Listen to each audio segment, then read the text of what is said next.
नाशिकच्या जागेसाठी भाजप राष्ट्रवादी पक्ष आग्रही असताना नाशिकची जागा शिवसेनेकडेच राहणार, हेमंत गोडसेंचा दावा। तर गोडसेंच्या दाव्यामुळे नाशिकच्या जागेवरून महायुतीत पेच निर्माण होण्याची शक्यता। महादेव जानकर बारामतीतून लढणार असल्याची सूत्रांची माहिती। तर शरद पवार सुप्रिया सुळेंना पराभूत करण्यासाठी अजित पवार आणि फडणवीस मोठी खेळी खेळत असल्याची सूत्रांची माहिती।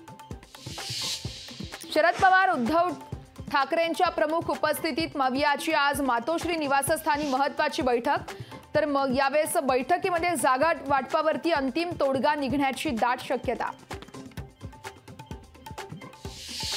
वंचितनं मागितलेल्या जागांचा प्रस्ताव त्यांना दिलाय। आता वंचितनं प्रस्तावावरती विचार करावा, संजय राऊतांचा वंचितला सल्ला। तर वंचित सोबत आली नाही तरी आम्ही जिंकू, राऊतांचा वक्तव्य। उद्धव बाळासाहेब ठाकरे पक्षाची उद्या जाहीर होणार पहिली उमेदवारी यादी, खासदार संजय राऊत यांची माहिती। काँग्रेसच्या 5व्या यादीत 3 उमेदवारांच्या नावांची घोषणा। चंद्रपूर लोकसभेसाठी प्रतिभा धानोरकरांना उमेदवारी। तर चंद्रपुरात मुनगंटीवार विरुद्ध धानोरकर असा रंगणार सामना। सातपुतेंच्या उमेदवारीनंतर भाजपमध्ये नाराजीचे सूर। भाजपकडून इच्छुक कोमल ढोबळे यांचं व्हॉट्सअप स्टेटस चर्चेत। तर पोस्ट नंतर कोमल ढोबळे भाजपमध्ये नाराज असल्याच्या चर्चांना उधाण। महायुतीत वादाची ठिणगी पडण्याची शक्यता। सुनेत्रा पवारांच्या उमेदवारीला शिवसेनेचा विरोध। तर खडकवासला मतदारसंघातील शिवसेनेला विचारात घेतलं नाही, शिवसेना पदाधिकाऱ्यांचा मेसेज व्हायरल। प्रणिती शिंदेंकडून राम सातपुतेंचं लोकसभेच्या रिंगणात स्वागत। सोलापूरची लेक म्हणून तुमचं स्वागत करते, प्रणिती शिंदेंचा राम सातपुतेंना उपरोधिक टोला।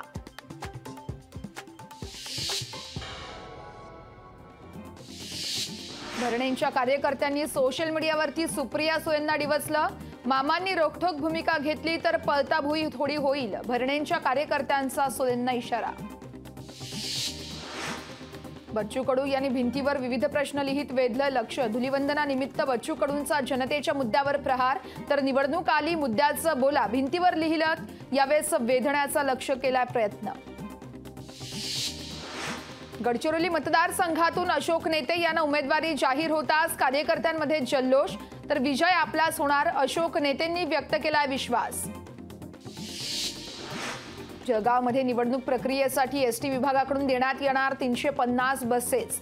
जिल्हा निवडणूक अधिकारी आणि वाहतूक नियंत्रणाच्या बैठकीत महत्त्वाचा निर्णय। पुण्यात राजकीय धुळवड सुरू। रवींद्र धंगेकर, रुपाली चाकणकर तसेच भाजपच्या राज्यसभा खासदार मेधा कुलकर्णींची एकत्र धुळवड साजरी। खासदार श्रीकांत शिंदे यांनी पत्रकार आणि सुरक्षा रक्षकांसोबत धुळवड साजरी केली।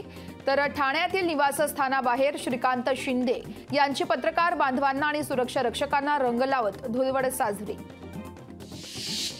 मनातल्या इच्छा पूर्ण होऊ दे म्हणत किरण सामंतांचा चिपळूणच्या करंजेश्वरी देवीच्या ग्रामदैवताला साकडं।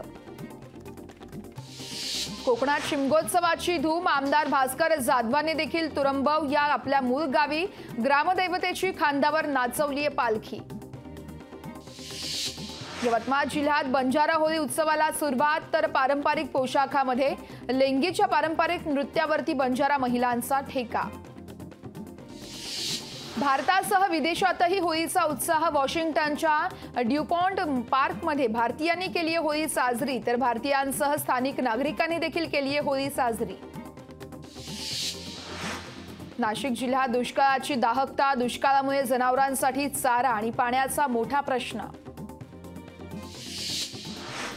मराठवाड्यात दुष्काळाच्या झळात। धरणांमध्ये 23% पाणीसाठा शिल्लक। तर गावांमध्ये 606 टँकरनं पाणी पुरवठा।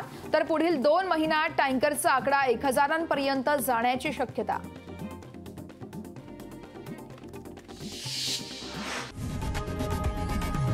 लोकशाही मराठी ऐका, पहा, जागरूक रहा।